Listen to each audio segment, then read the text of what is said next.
तब न यहाँ तो कंगाल हो गए लोग।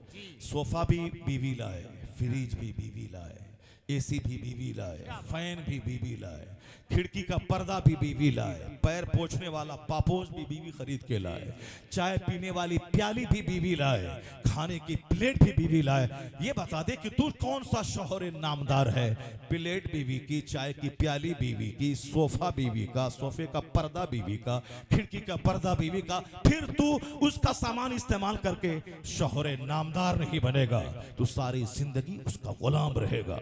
इसलिए अल्लाह ने फज्र से लेके जोहर तक कोई नमाज फर्ज नहीं की, ताकि आप खूब मेहनत करें, स्कूल जाएं, खेत में जाएं, फैक्ट्री में जाएं, दुकान पे जाके बैठे, और जो अल्लाह 8 घंटे ताकत दिया, सूरज की रोशनी दी, हाथ पांव में हरकत दी, तो जोहर में खाने से पहले उस रब्बे कदीर को सजदा कर लिया जाए। इलाही तेरा एहसान, तूने सेहत दी, तूने इस 8 घंटे में कोई नमाज फर्ज नहीं किया, तूने सूरज की रोशनी दी, तूने बदन में ताकत दी। अब 1 घंटे 2 घंटे और काम करे बंदा, फिर असर में हाजिर हो जाए, फिर 2 घंटा बाजार में सौदा सलफ खरीदे, फिर मगरिब में हाजिर हो जाए, 1 घंटा बाल बच्चों के साथ रहे, फिर इशा में हाजिर हो जाए, नमाज पढ़ने के बाद सो जाए, इसी उम्मीद पर शायद ये मेरी जिंदगी की आखिरी रात होगी। अगर जाग गया तो फिर जागने के बाद कहूंगा अल्हम्दुलिल्लाहिल्लज़ी अहयाना बअदा मा अमातना, तारीफ अल्लाह की जो हमें मौत देने के बाद दोबारा जिंदा कर दिया। तो जो 8 घंटे की नींद रात में देने के लिए हमें हमारे लिए रात बनाई, तो फजर में सबसे पहले खेत नहीं जाना है, दुकान नहीं जाना है, खलियान नहीं जाना है। अकलमंद है वो जो 8 घंटे की नींद के बाद सबसे पहले रात बनाने वाले खुदा की बारगाह में सजदा के लिए हाजिर हो जाए। जो फजर पढ़ के काम का आगाज करेगा, सारा दिन उस पर रहमतों की बारिश होती रहेगी, उसका चेहरा हरा भरा रहेगा। ये नमाज के टाइमिंग का सिस्टम बताता है कि तुम कोढ़ी बन के घर में मत बैठा रहो, तुम भिखारी बन के मत रहो, दूसरों के सामने हाथ फैलाने वाला बेगर भिखारी बन के मत रहो। हर जुमा के खुतबे में इस्लाम कहता है इन्नल्लाह यअमुरु बिल अद्ल वल ihsan व ईताइ ज़िल कुर्बा, अदल करने का, एहसान करने का, रिश्तेदारों को देने का, रिश्तेदारों को चूसने का नहीं। ईद का कपड़ा ससुर देगा, ये दिमाग बनाने का नहीं। अगर ससुर गरीब है तो ईद का कपड़ा तुम दामाद होने के नाते उसको दो, अपने बाप को भी दो और अपनी बीवी के बाप को भी दो। अपने रिश्तेदारों को दो, लो नहीं। ये जो रिश्तेदारियां खत्म हो रही है, सिले रहमी का मसाज खत्म हो रहा है, सिर्फ चूसने लेने का वो हमको देगा। और हर जुमा को खुतबा में हुक्म होता है ईताइ ज़िल कुर्बा, रिश्तेदारों को देने का। जहां देने का मसाज हो वहां दौलतें बरसती हैं, और जहां मांगने का रिवाज हो वहां मुफलिसी कदम रखती है। इसलिए आज चाइना जापान दुनिया का सबसे मालदार तरीन मुल्क बन गया, क्योंकि उसने कसम खाया हम दुनिया से माल लेंगे नहीं, दुनिया को माल देंगे। देने की कसम खाई, 100 साल के अंदर richest country of the world, दुनिया का सबसे मालदार मुल्क बन गया। उनसे पूछे ये मजाज किसने दिया? वो कहता है तुम मत बोलो, तुम्हारे मजहब ने कहा था अल यदुल उलिया खैरुम मिनल यदि सुफला, यानी देने वाला हाथ लेने वाले हाथ से बेहतर होता है। The giver hand is better than the taker hand. इस्लाम के पैगाम पर अमल किया क्रिश्चियन यहूद बुद्धिस्ट, वो मालदार मुल्क बन गया। अगर मुसलमान अपने पैगंबर के उसूल पर अमल करे, इनका चेहरा हरा होगा, इनका समाज हरा होगा, हुकूमत यहां मिलेगी, मुस्तफा की जन्नत मरने के बाद मिलेगी। नारे तकबीर, नारे रिसालत, मसलके आला हजरत, हजरत मुफ्ती शहरयार साहब किबला। हम कंगाल हो गए सिर्फ इसीलिए कि हम कुरान हदीस नहीं पढ़ते, हम सिर्फ नॉवेल पढ़ते हैं, हम सिर्फ फिक्शन पढ़ते हैं, हम सिर्फ अखबार पढ़ते हैं, हम सिर्फ नेताओं की किताब पढ़ते हैं, हम सिर्फ फिजिक्स केमिस्ट्री बायोलॉजी पढ़ते हैं, हम सिर्फ एस्ट्रोलॉजी एस्ट्रोनॉमी पढ़ते हैं, हम ज्योग्राफी सिविक्स हिस्ट्री पढ़ते हैं, इस्लाम नहीं पढ़ते हैं। इसलिए मैं कहता हूं कि इस्लाम पढ़ो 1 घंटा सुबह आलिम के पास जाके, 5 घंटे स्कूल जाके फिजिक्स केमिस्ट्री मैथ जाके पढ़ो। फिजिक्स केमिस्ट्री मैथ पढ़ो ताकि नौकरी मिलेगी तो पैसा कमाओगे, दूसरों के मोहताज नहीं रहोगे। या नहीं नौकरी मिलेगी तो कम से कम मैथमेटिक्स के एक्सपर्ट बन गए तो ट्यूशन पढ़ा के 5 लाख रुपए महीना कमा लोगे। क्योंकि मैंने देखा है हमारे वो बच्चे जो नाकारा, कामचोर, मेहनती नहीं है, वही बच्चे अपनी कमजोरी पे पर्दा डालने के लिए बोलते हैं कि मुसलमानों को हिंदुस्तान में नौकरी नहीं मिलती है। मैं कहता ये वह बच्चे जो कामचोर हैं, वह बच्चे जो 3 घंटे सिनेमा हॉल में देते हैं, पढ़ाई को नहीं देते हैं टाइम।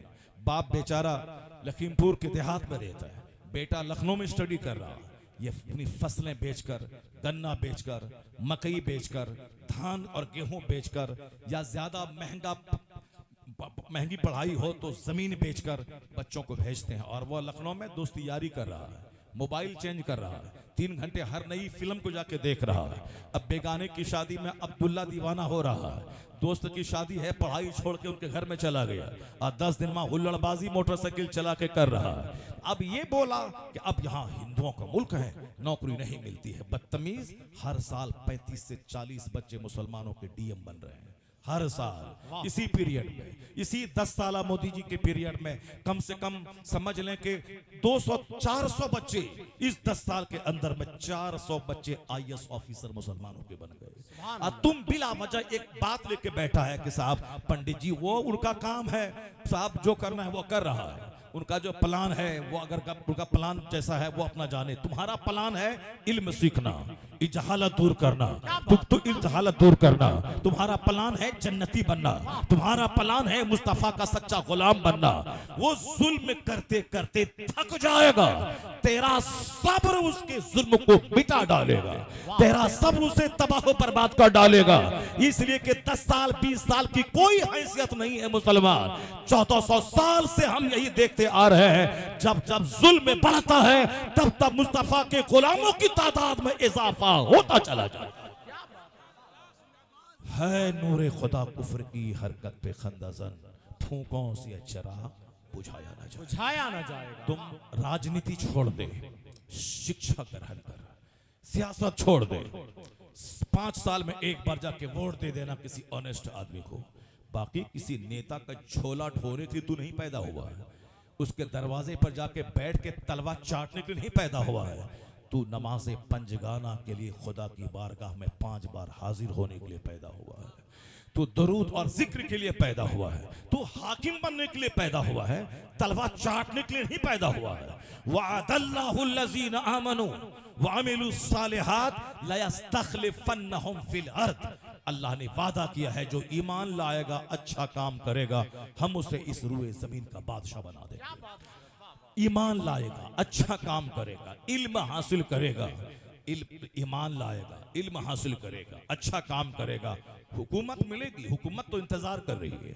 अब जब कोई अहल नहीं आएगा तो ना अहल उस कुर्सी पे बैठेगा, जब कोई अहल नहीं मिलेगा तो ना अहल उस पे बैठेगा। तुम अहल बन जाओ, इज्जत हासिल, इल्म हासिल करो, 24 घंटे स्टडी में लगे रहो। लड़के नौकरी लेना है, खुशामद करके नहीं, इतनी मेरिट हासिल करो कि 24 घंटे पानी की तरह अंग्रेजी बोलो। इतनी मेरिट तुम्हारा बच्चा हासिल करे, फिजिक्स केमिस्ट्री बायोलॉजी को पानी पानी कर दे। इतनी मेहनत तेरा बच्चा 18 घंटे करे कि वर्ल्ड हिस्ट्री उसके दिमाग में मौजूद हो। जो पढ़ने में लगेगा वो हुल्लड़बाजी नहीं करेगा, जो स्टडी में लगा रहेगा वो 3 घंटे सिनेमा हॉल में नहीं देगा। जिसका प्लान बड़ा होगा वो अपने रिश्तेदारों की शादी ब्याह में नहीं जाएगा, शादी ब्याह में जाके हुल्लड़बाजी करके टाइम बर्बाद करने नहीं जाएगा। स्टडी से फुर्सत कहाँ है? प्लान है मुझको आईएएस ऑफिसर बनना है, उस प्लान को हासिल करने के लिए कंटिन्यूटी यानी लगातार मेहनत वो करेगा। एक दिन जागना कमाल है, कंटिन्यू डेली पढ़ना ये कमाल की बात है। लगातार जहदे मुसलसल, ये लगातार मेहनत आदमी को कामयाब बनाती है। आप अपने बच्चों को पढ़ाएं लिखाएं, बैंक का मैनेजर बनाएं, प्रोफेसर बनाएं, बैरिस्टर बनाएं, लॉयर बनाएं। इसे साहब एमएलए एमपी सभासद नहीं, जो जाहिल नाकारा दी ग्रेट है वो सभासद के पोस्ट के लिए उठता है। ये छोटी मोटी सियासत वो करता है। जिसको डीएम बनना है वो क्या प्रधानी का इलेक्शन लड़ेगा, जिसको साहब आईएएस ऑफिसर बनना है वो क्या वो सभासद की छोटी सी साहब मुलाजमत तो नहीं कहा जाए, बस छोटा सा पोस्ट हासिल करने के लिए वो इलेक्शन लड़ेगा।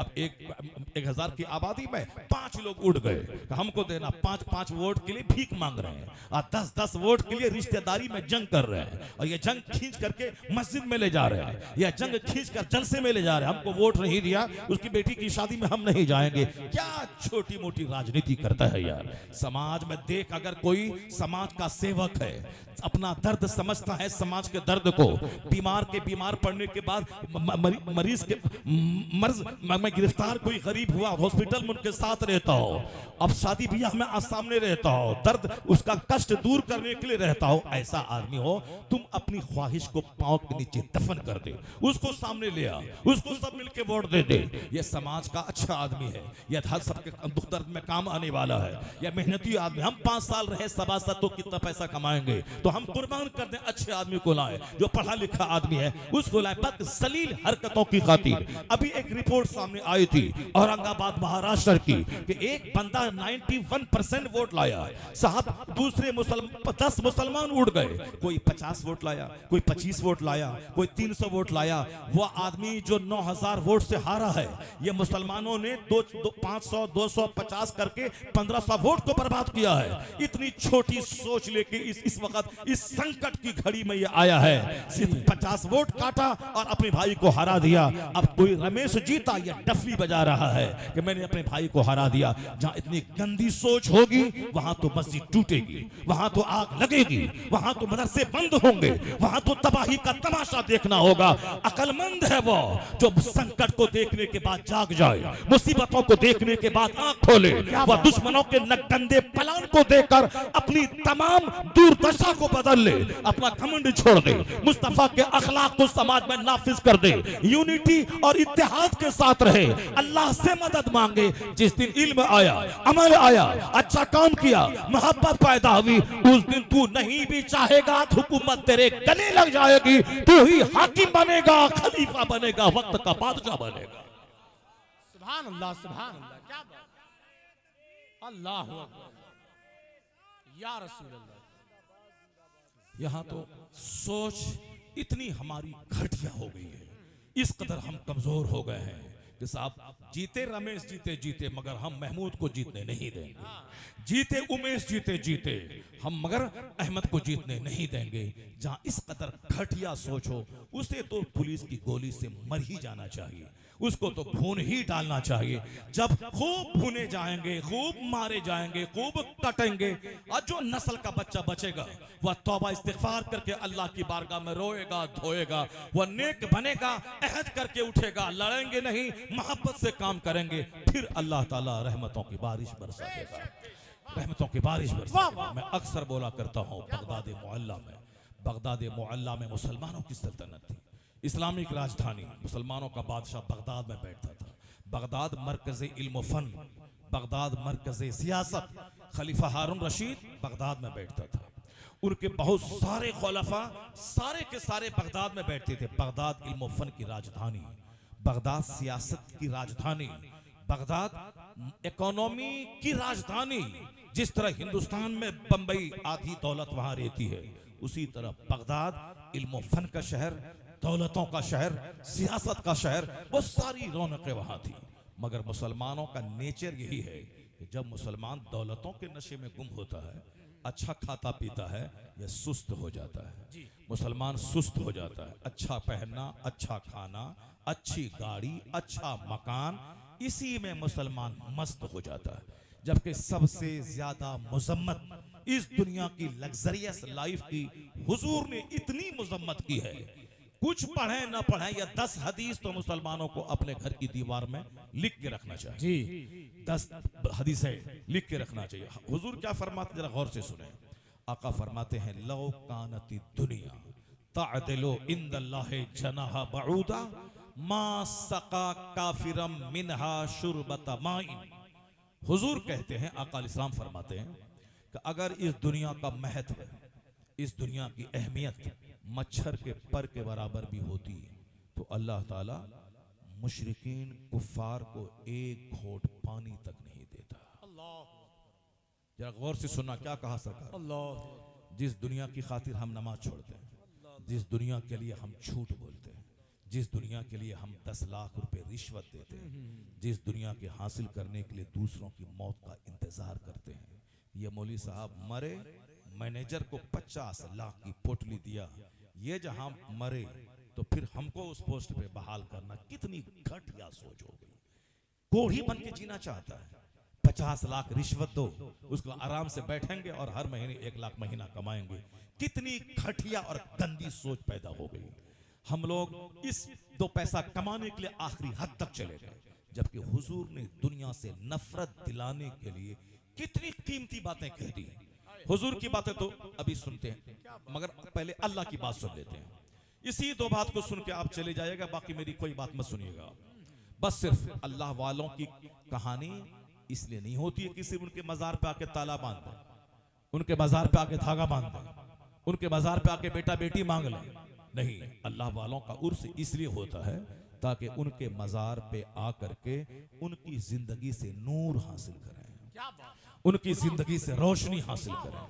यह कैसे जीते थे, या कैसे रात गुजारते थे, या कैसे रहते थे। हम लोगों ने, चूंकि हम लोग हिंदुस्तान में हिंदुओं के कल्चर में रहते हैं, और हिंदुओं का कल्चर क्या है, धागा बांधना, ताला बांधना, इसीलिए हम लोग भी उस कल्चर से प्रभावित होकर हम भी दरगाहों पे ताला बांधने लगे, हम भी दरगाहों पे धागा बांधने लगे, हम भी दरगाहों का तवाफ करने लगे, हम भी अपने हाथ में धागा बांधने लगे, हम भी पांव में लोहे का कड़ा पहनने लगे, चूंकि हम उन्हीं कल्चर के बीच में रहते हैं। जबकि इस्लाम ने शदीद मुज़म्मत की है।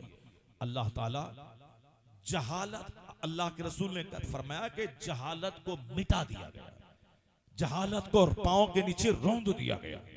शिर्क अल्लाह कभी माफ नहीं करेगा। जो काम शिर्क की तरफ ले जाता हो, उस काम से बचने की ताकीद की गई है। अल्लाह रब्बुल इज्जत ही इज्जत देने वाला, वही हुकूमत देने वाला, वही सेहत तंदुरुस्ती जिंदगी और मौत देने वाला। कुरान शरीफ में हजारों जगहों पे इस तरह के मज़ामीन मौजूद हैं। तूतिल मुल्क मन तशा, अल्लाह ही है जो इज्जत दे, हुकूमत देता है जिसे चाहे, वह हुकूमत छीनता है जिसे चाहे। कुलिल्लाहुम्मा मालिकल मुल्क, सारे बादशाहों का बादशाह है वह खुदा। तो अल्लाह के रसूल कहते हैं, जूती का तिस्मा भी टूटे तो अल्लाह से मांग, यानी चप्पल भी टूटे तो उसका तिस्मा टूटे, अल्लाह से मांगना, हमेशा अल्लाह से मांग। अल्लाह उस बंदे से दुश्मनी रखता है जो अल्लाह से नहीं मांगता है, अल्लाह उस बंदे से दोस्ती करता है जो हमेशा अल्लाह से मांगता रहता है। अल्लाह दुआ करने वाले को पसंद करता है। अल्लाह से, जिस बुजुर्ग के मजार पे हम गए हैं, वह बुजुर्ग रात के आखिरी पहर में उठ के 40 साल से रोजाना 1 घंटा रोते थे। वो इशा के वजू से फजर पढ़ते थे। उन्होंने हमेशा सारी जिंदगी खाने पीने की तकलीफ उठा ली, मगर कभी झूठ नहीं बोला, कभी हराम की तरफ आंख उठा के नहीं देखा, एक वक्त की नमाज नहीं छोड़ी। हम लोगों ने इसको, जो वहां से नूर हासिल करना था, उसको धागे के कल्चर में बदल दिया, उसको ताला के कल्चर में बदल दिया, उसको मेला के कल्चर में बदल दिया। हमने दूसरों का मेला देखा, वही मेला अपने यहाँ उर्स में ले आया। अब औरतों पर जुमा की नमाज तो फर्ज है नहीं, अब वो जुमा के लिए मस्जिद तो जा नहीं सकती है। ईदैन की नमाज तो वाजिब है नहीं, वह ईद और बकरीद पढ़ने के लिए वो ईदगाह तो जा नहीं सकती है, क्योंकि पर्दे में रहना जमाअत से नमाज पढ़ने से ज्यादा जरूरी है। मर्द अगर मस्जिद में नमाज पढ़ने नहीं जाए, मस्जिद के बगल में नमाज पढ़े, नमाज नहीं होगी। जमाअत से नमाज पढ़े तो 27 गुना सवाब मिलेगा, 27 गुना अजर मिलेगा अगर कोई जमात से नमाज पढ़ता हो। लेकिन औरत पे जमात जरूरी नहीं है, वो अकेले घर में पढ़े। मर्द को मस्जिद जाकर जो 27 गुना अजर मिलेगा जमात से पढ़ने का, वो सवाब औरत को घर में तन्हा पढ़ने से मिल जाएगा। जुमा की नमाज बड़ी अहम नमाज, औरतों पे फर्ज नहीं है। क्यों? जुमा की नमाज के लिए घर से बाहर निकलना होगा, जमात के साथ वो नमाज होती है, इसलिए उसको मस्जिद का रुख करना होगा। मस्जिद जाने से बेहतर है कि औरत अपने घर में नमाज पढ़े। आंगन में पढ़ने से बेहतर है कि दालान में पढ़े, दालान में पढ़ने से बेहतर है कि घर के बीचों बीच पढ़े, उससे बेहतर है कि घर के एक कोने में पढ़े, यानी एक गोशे में नमाज पढ़े। जितना पर्दे में वो रहे, उतना ही शौहर के लिए, घर के लिए, समाज के लिए, मुल्क के लिए, मिल्लत के लिए उतना ही फायदा है। जिसने इस कानून का मजाक उड़ाया वो अब रो रहा है, मगरमच्छ के आंसू बहा रहा है। कलकत्ता के आरजी मेडिकल हॉल में मेडिकल कॉलेज का प्रिंसिपल, वो जब अब पढ़ने वाली एमडी करने वाली डॉक्टर के साथ रेप किया, उनके चेले, उनके गुर्गे, उनके साथ चेलों ने, सारा हिंदुस्तान शर्मसार हो गया, सारी दुनिया में हिंदुस्तान की नाक कट गई। या साहब लखीमपुर का हल जोतने वाला चरवाहा ये काम नहीं किया है, मेडिकल कॉलेज का प्रिंसिपल, उसकी निगरानी में ये काम अंजाम दिया गया है। तो अब ये बता दें कि हम कानून पर्दा बयान करते हैं और आप कानून पर्दा की मुखालफत करते हैं, तो मुखालफत का रिजल्ट आपको ये निकला कि स्कूल में ज़िना, कोचिंग सेंटर में ज़िना, वीमेन शेल्टर हाउस में ज़िना। आपने सुना होगा बिहार के मुजफ्फरपुर में, जहां औरतों की पनाह का शेल्टर हाउस सेंटर था, जहां यतीम बच्ची, बेवाओं और साहब अनाथ लोगों की पालने का जो सेंटर था, वहां पर पता चला कि वहां जो औरतें जवान हो रही है, उसका सीधा कनेक्शन नेताओं से, बड़े बड़े मालदारों से करवा के शेल्टर सेंटर चलाने वाला वो औरतों की इज्जत बेच के पैसे कमा रहा है। साहब आप हमारे कानून पर्दा का मजाक उड़ा रहे हैं। शेल्टर रूम में से ना, मेडिकल कॉलेज में से ना, आरपीएफ का जवान जो पुलिस वाला रेलवे में नौकरी करता है, प्रोटेक्शन हिफाजत के लिए रहता है, वो सोई हुई खातून के साथ दस्तराजी छेड़खानी कर रहा है, आए दिन अखबार में आ रही है। दिल्ली में अभी कुछ दिन पहले की खबरें थी साहब का, एक हॉस्टल में जिनाकारी के रैकेट का पर्दाफाश हुआ। तहखाने में जो हो रहा है, कानून पर्दा का मजाक उड़ाने वाले, दुनिया को तुमने जिना से भर दिया, बलात्कार से तुमने भर दिया। अमेरिका से लेके चाइना, जापान से लेके हिंदुस्तान तक, कौन दिन ऐसा है जिस दिन जिनाकारी के केस न आता हो? इस्लाम इसी जिना को रोकने के लिए पर्दे का कानून नाफिज किया है, इसी बलात्कार को रोकने के लिए। ऐसा नहीं है कि सामने खीर हो और बंदा नहीं खाना चाहे, सामने गोश्त हो और साहब बंदा नहीं खाना चाहे, सामने दूध हो बंदा नहीं पीना चाहे, बंदे को भूख लगी है, सामने जबरदस्त बिरयानी हो ना खाए, वो तो बंदा तो साहब मुर्दा है। वो जब मुर्दा को भूख लगती है, मुर्दा को प्यास लगती है, मुर्दा को ख्वाहिश होती है, वो मुर्दा है। जिसको खाने की मौजूदगी में भूख न लगे, पानी की मौजूदगी में प्यास न लगे, तो इसका मतलब ये निकला कि दूसरों के घर में दाना है तो लूट के खा ले, दूसरों के घर में खीर है तो खीर खा ले, दूसरों के घर की बिरयानी लूट के खा ले। नहीं, भूख लगे तो खाओ, मेहनत से कमा के खाओ, हलाल रोजी खाओ। तो औरतें मर्द के लिए पैदा हुई हैं, तो इसका मतलब ये नहीं कि दूसरों की बेटी को लूट ले, दूसरों की बीवी को लूट के ले आए। नहीं, अल्लाह ने जिस तरह तेरे लिए दाने का इंतजाम किया है, पानी का इंतजाम किया है, उसी तरह अल्लाह ने तेरे लिए औरत का इंतजाम किया है,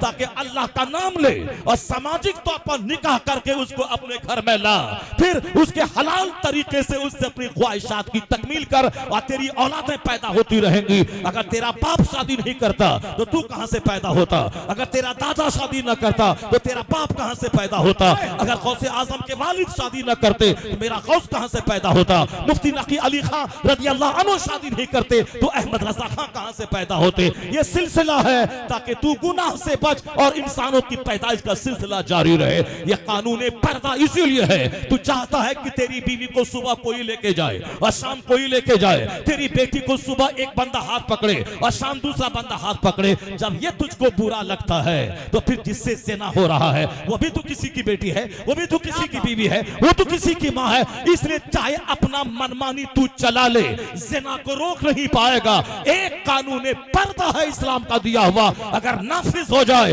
अमेरिका में वो ज़िना से पाक हो जाएगा, हिंदुस्तान में यहाँ से ना रुक जाएगा। पुलिस की मौजूदगी में, कोर्ट की मौजूदगी में, कचहरी की मौजूदगी में, आर्मी की मौजूदगी में तुमने आजमा लिया, ज़िना रुक नहीं रहा है। 5 बंदे को फांसी तुमने दिल्ली में दिया ताकि ज़िना रुक जाए, रुक नहीं रहा है। अब तो कम से कम ये उसूल आजमा ले, कानून पर्दा का। कानून पर्दा नाफिज हो गया, दावे के साथ कहता हूं 90% ज़िना का कारोबार मिट जाए।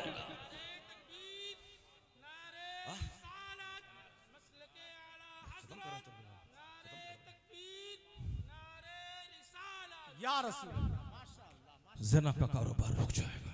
इस्लाम में वो दम है, वो ताकत है कि मरते दम तक इसका कानून पुराना नहीं होता है। इस्लाम का कानून मरते दम तक पुराना नहीं होगा। इस्लाम का ज़ाब्ता मरते दम तक जिंदा और ताबिंदा रहता है। अब जरा गौर से सुनिए, आका इस्लाम की हदीस पढ़िए, सरकार दो जहां का कानून पढ़िए। कुरान की सिर्फ एक बात सुन लीजिए, सुनेंगे आप लोग गौर से? सुनेंगे गौर से? भागेंगे तो नहीं आप लोग? भागेंगे तो नहीं आप लोग? एक बार हाथ उठा के जोर से ला इलाहा इल्लल्लाह मुहम्मदुर रसूलुल्लाह सल्लल्लाहु अलैहि वसल्लम। जिस दुनिया ने नमाज छुड़वाया, जिस दुनिया ने हमको अपने उसूल का खून करवाया, जिस दुनिया की मोहब्बत में हम तबाह व बर्बाद हो गए, जिस दुनिया की मोहब्बत में हमें कायदे से मस्जिद में 2 रकात पढ़ने का मौका नहीं होता, ये दुनिया है क्या चीज? बस सिर्फ कुरान की एक आयत सुन लीजिए और हुजूर की 2-3 हदीस में सुनाता हूँ। इस कदर सरकार ने दुनिया की मजम्मत की। हुजूर का गुलाम तो दुनिया के पीछे पागल होकर आखिरत बर्बाद नहीं करेगा, लेकिन क्या करें, जिस माहौल में आप रहते हैं, जिसने सारी जिंदगी दुनिया को तलाक दिया, उनके आस्थाने पे दुनिया की भीख मांगी जा रही है। जो ईरान में पैदा होने के बाद हिंदुस्तान आए, 97 साल की लंबी जिंदगी पाई, न जमीन खरीदी, न मकान बनाया, न बहुत सारा प्लॉट जमा किया, उस गरीब नवाज के आस्थाने पे दुनिया मांगने के लिए ताला बांधा जा रहा है, मिन्नतों का धागा बांधा जा रहा है।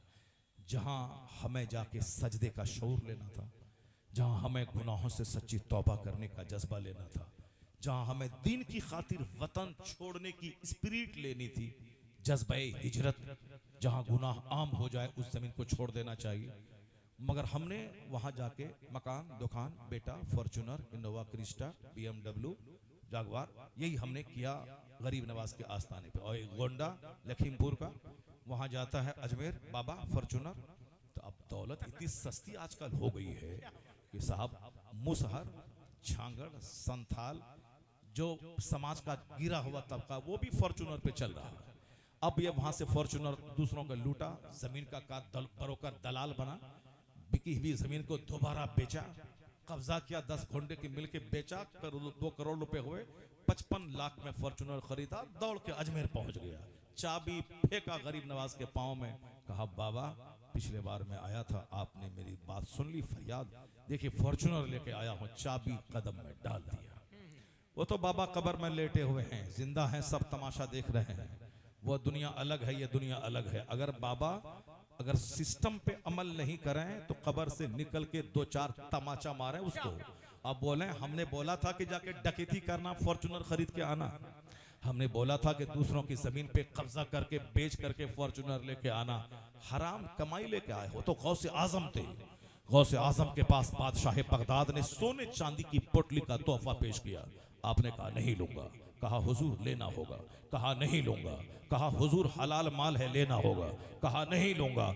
जब जिद करने लगा तो गौसे आजम ने पोटली को निचोड़ा, वहां से खून टपकना शुरू हो गया, खून टपकने लगा। और क्या कहा, अगर शरीयत की रोक मेरी जबान पे नहीं होती तो मैं बता देता कि तू क्या खा के आया है, क्या घर में छोड़ के आया है। अगर शरीयत की लगाम मेरी जबान पे नहीं होती तो मैं इस खून को छोड़ देता बहने के लिए, वहां तक जिस गरीब का माल लूट के तुमने तोहफा पेश किया है, यह खून गरीबों का उनके घर तक छोड़ देता जाने के लिए। यह सरकार गौसे आजम का जलाल था। बादशाह सहम सा गया कि सोने की पोटली से खून बहना शुरू हुआ।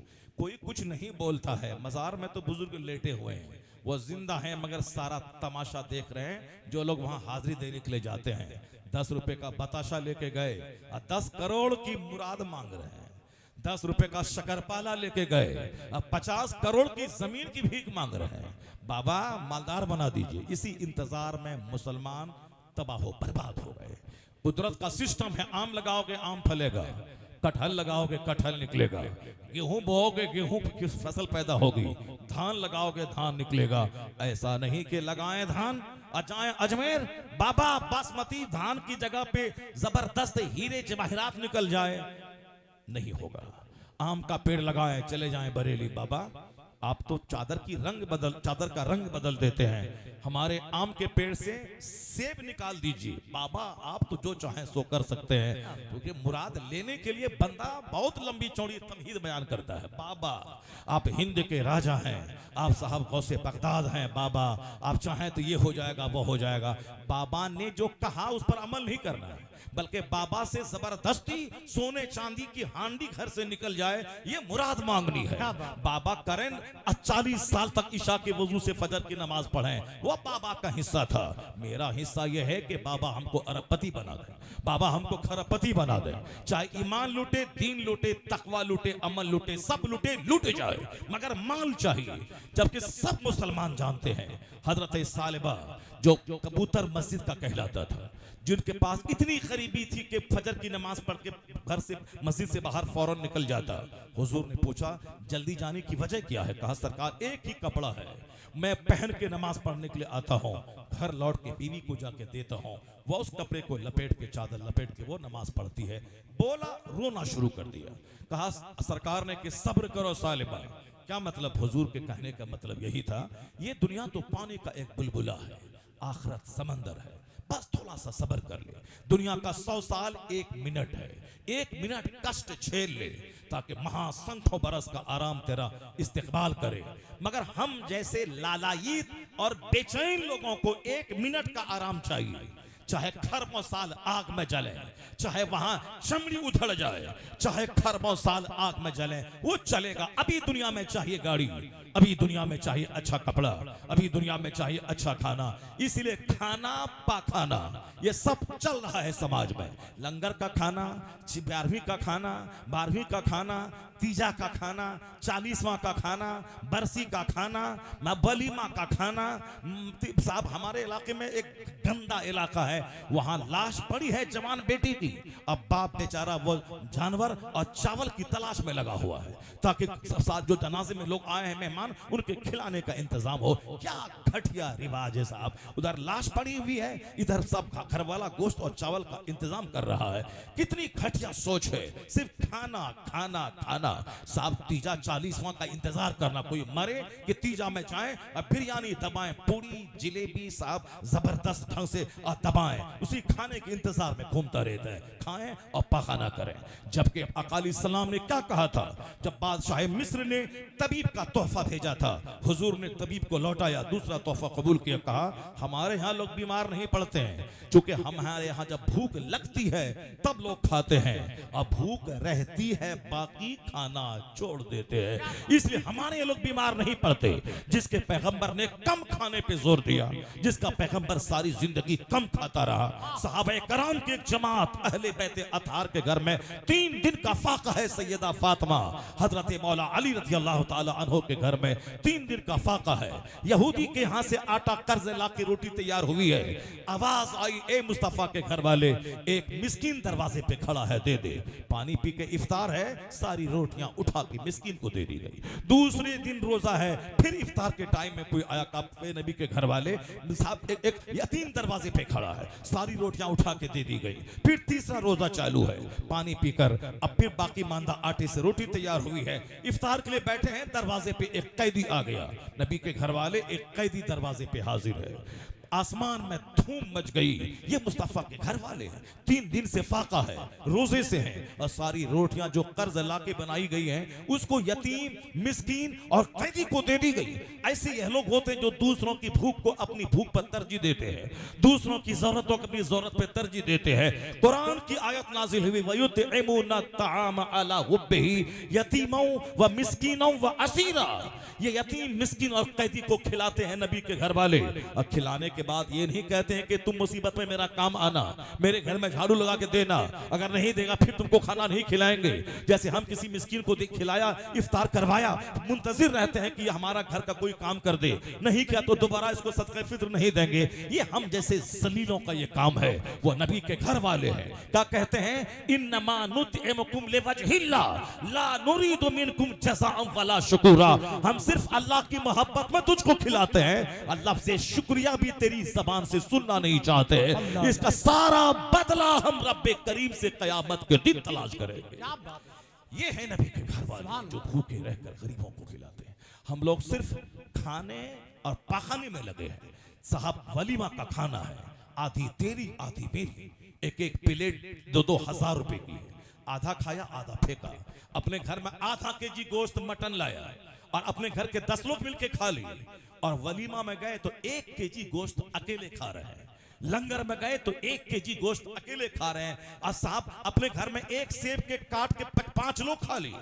और वलीमा में गए तो वहां सेब आधा खाया आधा फेंका, बिस्किट आधा खाया आधा फेंका, रसमलाई आधी खाई आधा फेंका।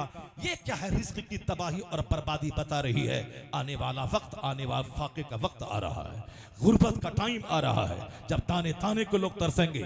जैसे सोमालिया में रिस्क की बर्बादी हुई तो अल्लाह ने वो दिन दिखलाया, सोमालिया के लोग सब एक कटोरा लेकर लाइन में लग के यूएनओ की तरफ से जो खाना बट रहा था उसके लेने के लिए बड़े बड़े जमींदार लोग पड़े हुए हैं, लाइन में लगे हैं, घंटों बैठ के इंतजार कर रहे हैं। खाना बट रहा है, 2 मुट्ठी खाना मिल जाए ताकि मैं खा के अपनी भूख मिटाऊं। जहां रिस्क की बर्बादी होती है अल्लाह ताला रिस्क वहां से छीन लेता है। इसलिए हुजूर ने कहा था, रोटी की इज्जत कर, जिस कौम से रोटी रूठ जाती है दोबारा उस कौम में नहीं आती है।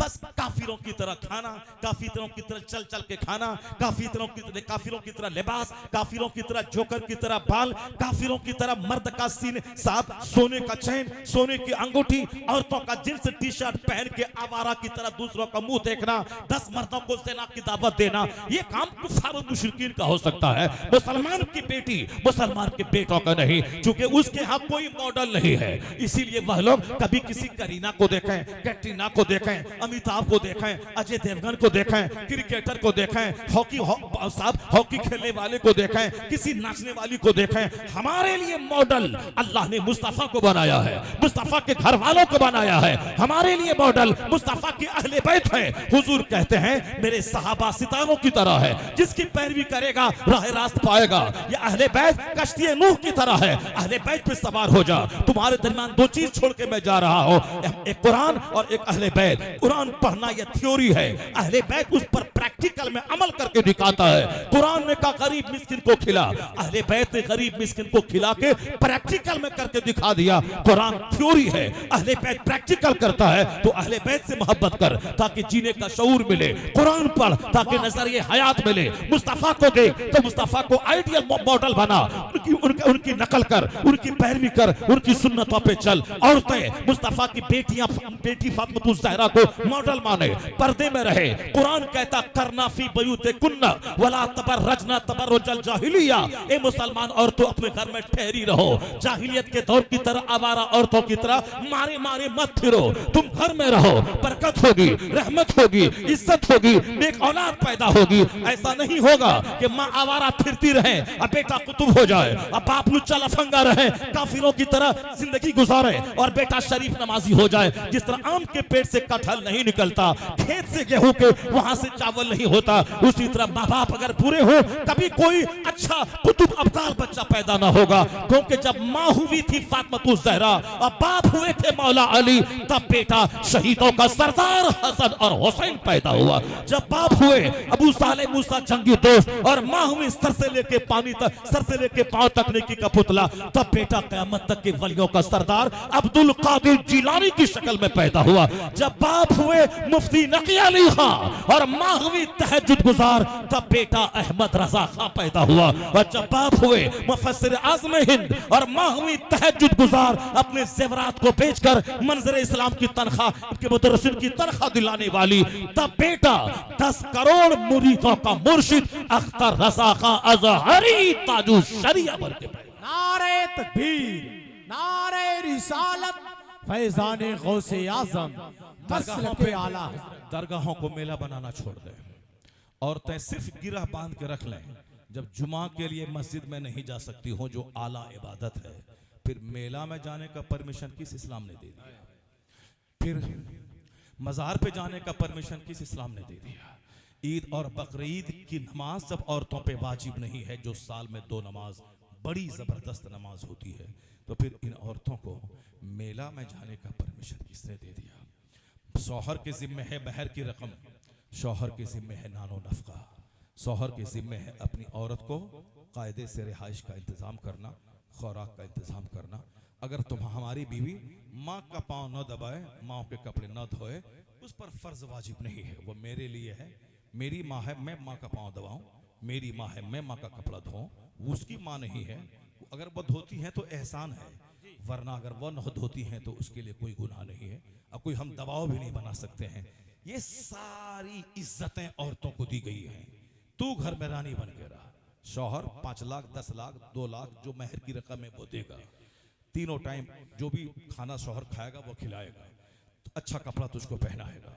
घर में अलग माँ के साथ नहीं रहना चाहते हो तो शौहर पे लाजिम है अपनी बीवी का इंतजाम अलग से कर दे, वो तुम्हारी माँ के साथ रहने के लिए मजबूर ना हो, उसको अलग इंतजाम कर दें। ये सारी इज्जत इसीलिए है ताकि तू मुत्तकी बन के रहे, परहेजगार बन के रहे, पर्दे में रहे, ताकि तेरी कोख का बच्चा आवारा नहीं, मुत्तकी परहेजगार बन के समाज का एक अच्छा फर्द बन सके।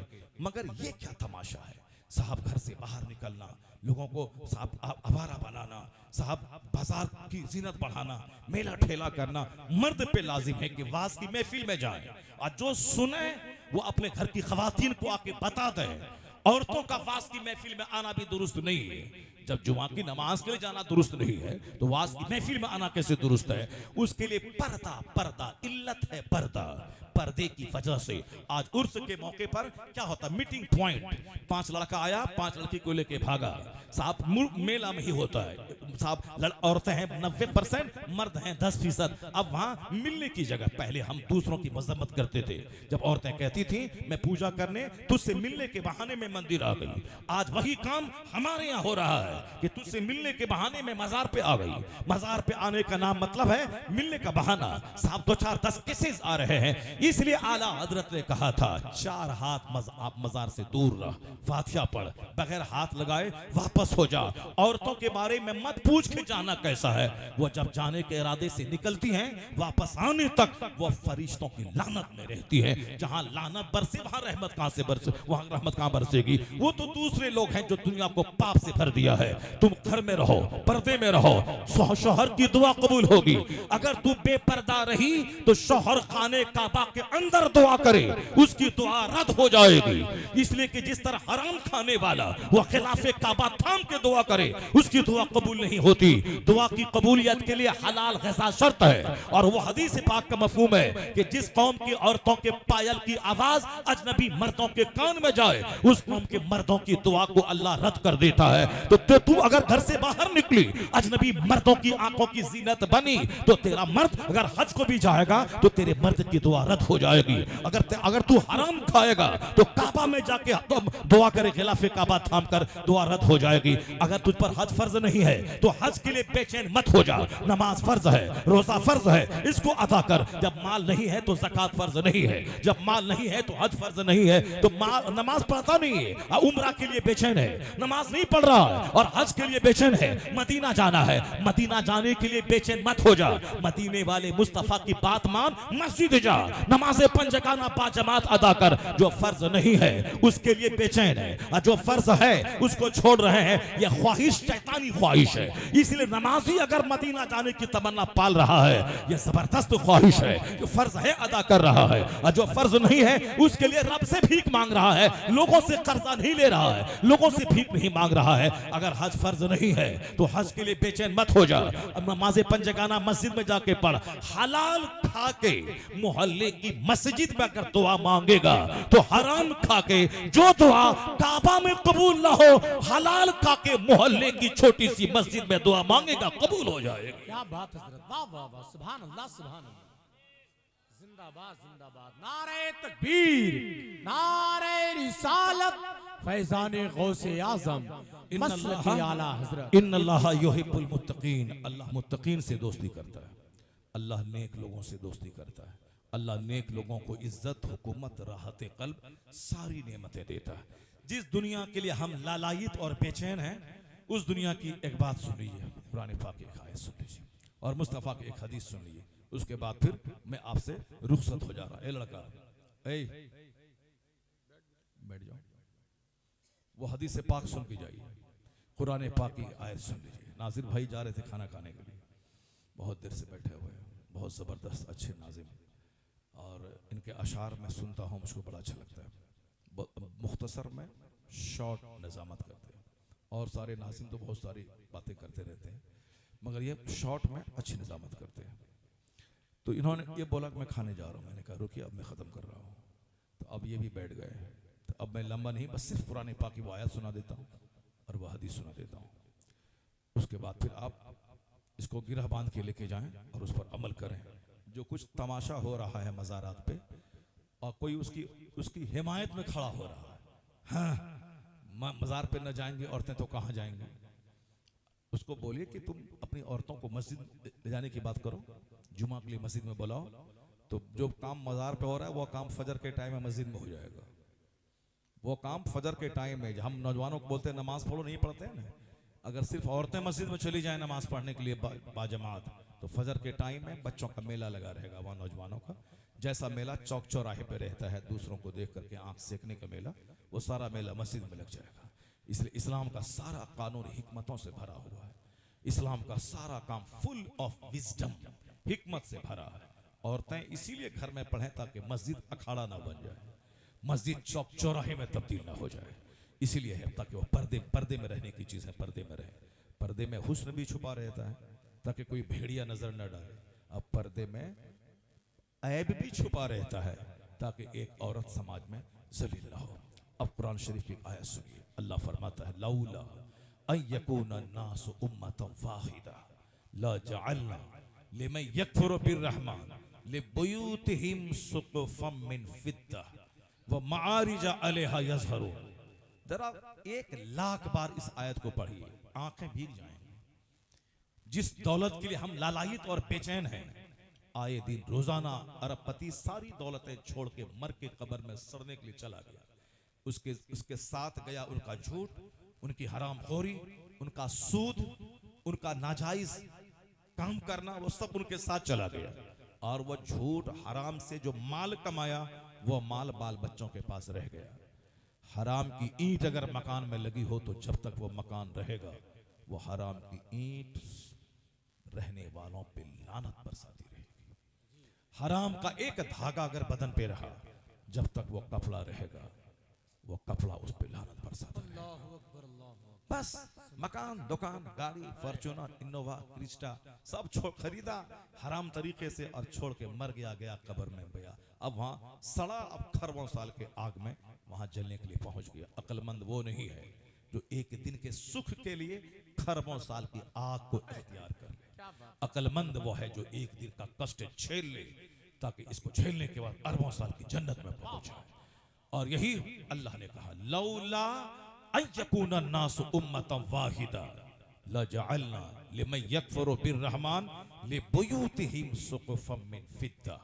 अल्लाह कहता अगर सारे लोगों के काफिर होने का चांस नहीं होता तो हम अपने दुश्मनों को, रहमान के मुनकिरों को, अपने बागियों को इतनी दौलत देते कि उनके मकान की छतें चांदी की बना देते। अल्लाह क्या कहता है? जो हमको नहीं मानता है, जो हमारा इनकार करता है कि कोई अल्लाह नहीं है, इनकार करने वाले को काफिर कहते हैं। जो अल्लाह में दूसरे को शरीक करे अल्लाह की जात में, उसको मुशरिक कहते हैं, मुशरिक काफिर। तो अल्लाह कहता है अगर ये सारे लोगों के काफिर होने का चांस नहीं होता तो मैं अपने दुश्मनों को इतनी दौलत देता कि उनके मकान की छतें चांदी की बना देता। आज मुशरिकीन की दौलत देख के हमारा बेटा घबरा रहा है। हम बीड़ी बनाते हैं, ठेला चलाते हैं, सिगरेट बेचते हैं, चश्मा बेचते हैं, बच्चों का बनियान बेचते हैं, ठेला रेड़ी चलाते हैं, और ये सारे जो अल्लाह को नहीं मानते हैं वो अरबों में खेलते हैं, खरबों में खेलते हैं। हम कहते हैं पूरी दुनिया में अभी 1000 करोड़ की आबादी है, एक नाम बता दो तुम जिसके पास सोने का घर हो, जिसके मकान की छतें चांदी की हों, एक नाम नहीं बता पाओगे। 4000 करोड़ का घर है, 36,000 करोड़ का घर है, यह है वो सब ईंट और पत्थर का घर है, 120 मंजिला घर है, सोने की छत किसी के पास नहीं है। लेकिन अल्लाह क्या कहता है? अगर सब आदमी के काफिर होने का चांस नहीं होता तो हम काफिरों को इतनी दौलत देते कि उनके मकान की छतें चांदी की बना देते। आप समझेंगे मेरी बात? समझे ना? ये लोग थोड़ा समझने में लेट कर रहे हैं। अगर अल्लाह काफिरों के घर की छत चांदी की बना देता तो उसकी दौलत छत देख करके सारे लोग काफिर हो जाते जी, सारे लोग काफिर हो जाते। जैसे आज समाज में कोई सूद खा के दौलतमंद बना तो उस इलाके का सारा आदमी सूदखोर बन जाता है कि ये दौलत कमा रहा है, हम भी कमाएंगे। तो अल्लाह कहता है कि सारे लोग काफिर हो जाते। अगर ये अंदेशा नहीं होता, ये चांस नहीं होता, तो हम इतनी दौलत इसको दे देते कि उनके मकान की छतें चांदी की बना देते, उनके मकान की सीढ़ियां चांदी की बना देते, जिस पे चढ़ के वो छत पे जाता। वो मारिजा अलैहा यज़हरून, उन काफिरों के घर की सीढ़ियां चांदी की बना देते, जिस पे वो चल के छत पे चढ़ता।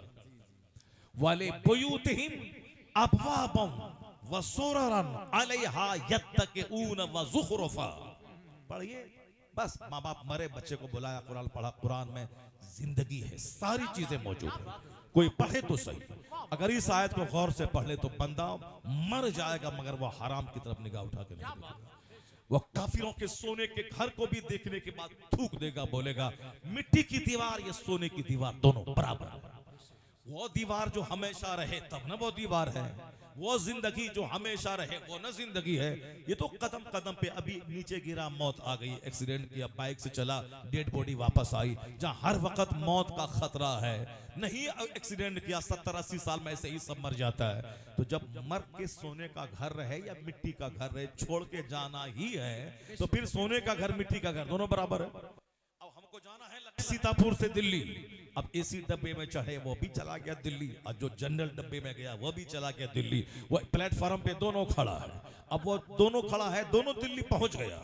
तो अब जहां पहुंचना है वहां असल में वहां का इज्जत है, वहां का जिल्लत है, वहां का काम है, असल वो है। वरना ये 4 दिन की चांदनी सोने का घर रहे तो भी मर के कब्र में जाके सड़ना, या मिट्टी की दीवार में रहा तो भी वही अंजाम है। तो फिर ये 4 दिन की चांदनी की खातिर 4 करोड़ बरस, खरबों साल जहां रहना है, वहां की तकलीफ को कोई अक्लमंद कभी उस तकलीफ को पसे पुष्ट डालकर दुनिया के लिए वो नहीं मरेगा। अल्लाह ने क्या कहा, ये दुनिया मैं काफिरों को इतनी दौलत में दे देता, आज जो देख रहा है कुछ नहीं है, इतनी देता कि उनके मकान की सीढ़ियां चांदी की बना देता, उनके मकान की छतें सोने चांदी की बना देता, उनके घरों को ज़ुख़रुफ़ा तरह तरह की आराइशों से भर दे। ज़ुख़रुफ़ के माने गोल्ड भी होता है, ज़ुख़रुफ़ के माने और ऑर्नामेंट भी होता है, सजावट, आराइश सब भर देता है। लेकिन अल्लाह आगे कहता है, अगर मैं ऐसा कर भी देता तो कितने दिन तक वह उसमें रहेगा। अगर मैं सोने चांदी का घर मकान बना भी देता काफिरों को, तो कितने दिन तक वो उसमें रहेगा। अल्लाह कहता, वल आखिरतु इंद रब्बिका लिल मुत्तकीन, मरने के बाद जो आखिरत है वहां की सारी भलाई, सारी नेमत, सोने चांदी का मकान, हद्दे निगाह तक फैला हुआ घर, दूध की नहर, शराबन तहूरा की नहर, असलम मुस्तफा की नहर, 70 खूबसूरत हूरें जो 70 जोड़े पहनने के बावजूद उनका हुस्न ऐसा दिखाई देगा जैसे सफेद रंग, सफेद बोतल में लाल रंग की शराब रख दी गई हो, उसकी पिंडली ऐसी चमकेगी, वह थूक दे तो दुनिया का सारा समंदर मीठा हो जाए। वह सारा हुस्नो जमाल, वह सोने चांदी का घर तेरे लिए तैयार है। आखिरत की भलाई मुत्तकीन के लिए है, जो दुनिया में डर के रहा, सहम के रहा, गुनाहों से बचता रहा, हराम से बचा, अल्लाह हमेशा अल्लाह की बारगाह में सजदा 5 वक्त करने के लिए मस्जिद जाता रहा। तो 70-80 साल 1 मिनट जहां खत्म हुआ, खरबों साल का आराम उस पे कुर्बान होता जा। अल्लाह क्या बात है। अल्लाह ने कहा कि इसलिए तुम इनकी दौलत को देख के घबराना मत। अगर सारे लोग काफिर होने का चांस ना होता तो इतनी दौलत देते कि सारे काफिरों के घर की छतों को चांदी की बना देता, और उसको देख के सारे लोग काफिर हो जाते। और ये तो हदीस पुराने पाक की आयत होगी। अब हदीस सुनिए, मुस्तफा क्या कहते हैं। हुजूर कहते हैं, लौ कानती दुनिया तादिलु इंदल्लाह जनाह बऊदा मा सका काफिरम मिनहा शुरबत माइन। मुस्तफा कहते हैं, अगर ये दुनिया का वैल्यू मच्छर के पर के बराबर होता, मच्छर कितना छोटा है, उसका पर कितना बारीक है। हुजूर कहते हैं, मच्छर के पर के बराबर भी अगर इस दुनिया का कोई वैल्यू होता, ये दुनिया जिसके लिए नमाज रोजा सब छोड़ के पड़े हुए हैं, 50 लाख रिश्वत दे के नौकरी लेने के लिए लालायित और बेचैन है। आप बेचैन हैं, कुछ भी हो नौकरी मिल जाए, चाहे कुछ भी हो मगर नौकरी मिल जाए, चाहे इल्म का वकार दाव पे लगे, चाहे हरामखोरी हो, कुछ भी हो, मगर नौकरी मिल जाए। मुसलमान नौकरी के लिए बेचैन है। जो बादशाह बनने आया था वो मुलाजिम बनने के लिए बेचैन है। जो हाकिम बनने के लिए आया था वो साहब दूसरों के झोला ढोने के लिए नौकर बनना चाहता है। इतना इल्म हासिल कर कि नौकरी मिले तो 1 लाख कमाएगा, अब प्राइवेट सेक्टर में जाएगा तो 10 लाख महीना कमाएगा। एक बच्चा इसी इलाके का, वो आज से 15 साल पहले की बात है, IAS की तैयारी कर रहा था। वो IAS में किसी वजह से नहीं निकाल पाया, हालांकि बहुत अच्छा था लड़का, मगर चूंकि IAS में PT है, मेंस है, फिर ओरल वाइवा है, 3 एग्जाम देना पड़ता है। अब मुमकिन है कि किसी की राइटिंग अच्छी है तो स्पीकिंग पावर अच्छी नहीं है, तो उसमें तो सब कुछ देखा जाता है। मेंस PT निकाले, मेंस निकाले, ओरल में स्पीकिंग पावर देखी जाती है, ये कैसा बोलना चाहता है। गोरखपुर की एक लड़की इस बार 9वां स्थान लाई, मुसलमानों की बेटी नौशीन, तो वो उसका ओरल पावर, बोलने की ताकत अच्छी थी, रिटेन पावर भी अच्छी थी। तो इस तरीके से उसमें कोई लिखने में अच्छा है तो बोलने में कमजोर है।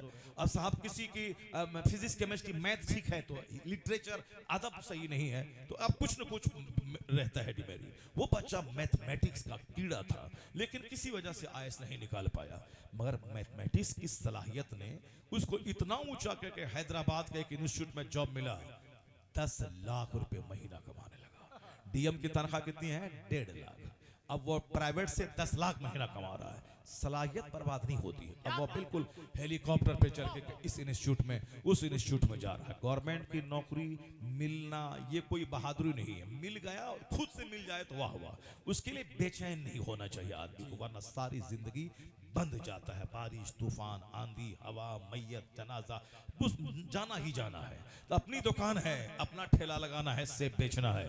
आज बारिश है, नहीं गया, घर में शादी है, नहीं गया, साहब किसी का जनाजा है, नहीं गया, अपनी दुकान है, कौन क्या बोलने वाला है। सब्र कर लेंगे, आज कारोबार नहीं हुआ, कल हो जाएगा इंशाल्लाह। नौकरी में तो जाना है आपको, जो लिमिटेड छुट्टी है वही लिमिटेड छुट्टी है। खुद से नौकरी मिल जाए तो वाह वाह, नौकरी के लिए बेचैन नहीं होना चाहिए। बाकी दुनिया में रोजी बिखरी पड़ी है, सलाहियत पैदा करे, मेहनत करे। तुम एक दाना गेहूं का डालो घर से निकलकर, अल्लाह उसमें 1000 दाना तुझको दे देगा। यही है, मेहनत करो, जमीन पे फैल जाओ, मेहनत लेबो, कामचोर बन के मत रहो, ताकि दुनिया में भी खुश रहो, दूसरों के सामने हाथ में फैलाओ। अब मरने के बाद आराम से जन्नत जाओ, इबादत करते रहो, वहां जन्नत जाओ। इसलिए 5 घंटे केमिस्ट्री पढ़ो, 1 घंटा बाहरी शरीफ आलिम के पास आके पढ़ो, ताकि 1 घंटा पढ़ेगा तो जन्नत मिलेगी। अब 5 घंटा स्कूल में पढ़ेगा तो मुलाजमत मिलेगी, या साहब दुनियावी कारोबार करेगा तो दुनिया में मोहताज नहीं रहेगा। तो 5 घंटे स्कूल जाओ, 1 घंटा आलिम के पास रहो, और साहब 5 नमाजें बाजमात पढ़ो।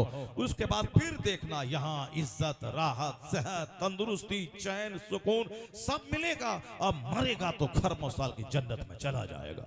और यही पैगाम अल्लाह देता है, ये दुआ मांग, रब्बना आतीना फिद दुनिया हसना वफिल आखिरत हसना वक़िना अज़ाबन्नार। ऐसा नहीं कि दुनिया में हाथ पैर तोड़ करके भिखारी बन के रहो और जन्नत चले जाओ। अगर ये पॉइंट भी मजबूत है, दुनिया में एक दिन कुछ मिले ना मिले, खरबों साल की जन्नत सलामत है, सब सलामत है। लेकिन इस्लाम ये नहीं कहता, इस्लाम ये कहता है कि वो जन्नत भी तुझको मिले और दुनिया में इज्जत भी तुझको मिले, राहत भी तुझको मिले। भले ही 70 साल 1 मिनट है, लेकिन तुम्हारे लिए एक लंबा पीरियड है। इसलिए तुम यहाँ मेहनत कर, यहाँ कमा, अच्छा घर बना, अच्छा से खा पी, अच्छे सवारी पे चल, और उसका हक निकाल, ज़कात निकाल, सदक़े फित्र निकाल, गरीबों मिस्किनों की मदद कर। इसी खैरात की वजह से तू जन्नत खरीद ले। यहाँ इज्जत मिलेगी, मरने के बाद राहत मिलेगी। उसके लिए 1 घंटा आलिम के पास देना होगा, 5 घंटा स्कूल में देना होगा। वहां देगा 5 घंटा तो नौकरी मिलेगी, और यहाँ 1 घंटा देगा तो मरने के बाद की जन्नत मिलेगी। दोनों जहान की भलाई मुसलमानों को मिले। इसीलिए हमारा खुदा हमको यह दुआ सिखाया है कि यहाँ भी भलाई मिले और वहां भी भलाई मिले। और एक दूसरा पॉइंट है, यहाँ मिले ना मिले, अगर वहां मिल गया तो समझ लो कि सब कुछ मिल गया, ये भी पॉइंट है। और अगर ये यहाँ सोने का घर मिल गया, चांदी का घर मिल गया, खरबों की जायदाद मिल गई, हिंदुस्तान का राजा हम, अमेरिका का प्रेसिडेंट हम बन गए, साहब हम बन गए, मरने के बाद गए खरबों साल आग में जलते रहे। उससे बेहतर था कि मजदूरी करें, दुनिया मिले ना मिले, कम से कम जन्नत सलामत रहे। और सुपीरियर दर्जा है यहाँ भी मिले वहां भी मिले, या दोनों मिलेगा कब कि मोहम्मद से वफा तूने तो हम तेरे हैं, ये जहां चीज है क्या लोहो कलम तेरे। क्या बात है, जिंदाबाद जिंदाबाद, सुभान अल्लाह सुभान। बस वो हदीस पाक सुनिए और उसके बाद आप घर जाइए। आप फिर वो जमील गोंडवी साहब कहाँ चले गए? हाँ से सब आ रहा है ना? हाँ माशाल्लाह सुभान अल्लाह। बस वो हदीस पाक सुनिए, उसके बाद हमको छुट्टी दीजिए। हुजूर क्या फरमाते हैं, अगर ये दुनिया का वैल्यू मच्छर के पर के बराबर होता तो अल्लाह ताला काफिरों को एक घोंट पानी तक नहीं देता। ये तो आसान जुमला है, समझे नहीं समझे आप समझे कि नहीं समझे? कौन कौन समझे हाथ उठाइए जरा सा जी। इस हदीस का तर्जमा जो समझे लिए वो हाथ उठाइए, जो नहीं समझे हैं वो हाथ मत उठाइए डर के मारे। आका क्या फरमाते हैं, इसको और रिपीट करता हूं सुनिए। सुने गौर से। अगर ये दुनिया का वैल्यू मच्छर के पर के बराबर भी होता तो अल्लाह ताला मुनकिरों को, अपने दुश्मनों को एक घोंट पानी तक नहीं देता। अब अगर अल्लाह अपने दुश्मनों को, अल्लाह का दुश्मन कौन है? जो अल्लाह को नहीं मानता, जो अल्लाह का इनकार करता है। अल्लाह ताला अगर अपने दुश्मनों को खरबों दे दिया है, महासंखों दे दिया है, इसका मतलब मच्छर के पर के बराबर भी वैल्यू इसका नहीं है, इसीलिए अल्लाह अपने दुश्मनों को खरबों दे दिया है। और अगर मच्छर के पर के बराबर भी वैल्यू इस दुनिया का होता तो दुश्मनों को एक घोंट पानी तक नहीं देता। अब जबकि खरबों दुश्मन को दिया है, इसका मतलब मच्छर से ज्यादा जलील है ये दुनिया, इसलिए अल्लाह जलीलों को ज्यादा दिया है। आला हजरत बरेली से कहते हैं, ये दुनिया क्या है? शहद दिखाए, जहर पिलाए, कातिल डाइन शौहर कुश, इस मुर्दार पे क्या ललचाना, दुनिया देखी भाली है। ये मुर्दार पे क्या ललचाना, दुनिया देखी भाली है। शहद दिखाती है दुनिया, जहर पिलाती है दुनिया, डाइन है दुनिया, कातिल है दुनिया, शौहर को ज़बह करने वाली है दुनिया। जो भी इस दुनिया से निकाह करता है, दुनिया उसको डंक मार, दीन ईमान तकवा सब बर्बाद कर देती है। जिस तरह एक तवाइफ सर से लेके पांव तक सज धज कर क्रीम लगाकर कभी इस ग्राहक को, कभी उस ग्राहक को, कभी उस ग्राहक का माल लूटा, उसको मारा, दूसरे की तरफ रुख किया, वही है ये दुनिया। कभी इसको तबाह किया, कभी उसको बर्बाद किया, कभी उसको मर्डर में फंसाया, कभी उस दुनिया के लिए बेचैन हुआ, उसका दीन गया, ईमान गया, नमाज गई, तकवा गया, सब गया। तो जो अपने घर में यह हदीस पाक लिख के रखेगा, उसको रोजी चाहिए मगर हलाल की रोजी चाहिए, उसको कपड़ा चाहिए मगर हलाल का कपड़ा चाहिए, उसको मकान चाहिए मगर हराम का नहीं हलाल का चाहिए। हलाल का 1 रुपया हराम के 1 करोड़ से बेहतर है।